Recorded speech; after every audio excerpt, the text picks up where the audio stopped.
नहीं बचाया ना तो तेरा जान ले लेंगे, मेरा दोस्त है वो।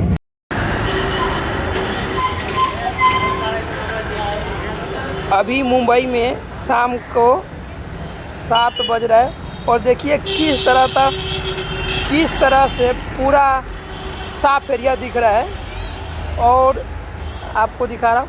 और फाइनली हम यहाँ पे बैठे हुए हैं मार्केट में और मार्केट का आनंद ले रहे हैं। तो आप लोग देख सकते हैं कितना ज़्यादा अच्छा एरिया है, बहुत अच्छा एरिया है, बहुत सेफ है। और अपना है वो भी दिखा रहे हैं आपको। और देखिए उधर सीसीटीवी कैमरा भी लगा हुआ है, इधर कोई भी किसी को परेशान नहीं कर सकता है और ना ही छेड़छाड़ कर सकता है। आपको सीसीटीवी कैमरा मैं दिखा रहा हूँ कि देख लीजिए, ये आपको देख रहे हैं सीसीटीवी कैमरा है। चारों कोन पे 4 रास्ता है, 4 सीसीटीवी कैमरा है चारों जगह जाने के लिए। यहाँ से आप कोई भी बचकर नहीं भाग सकता है। तो जय हिंद, जय भारत।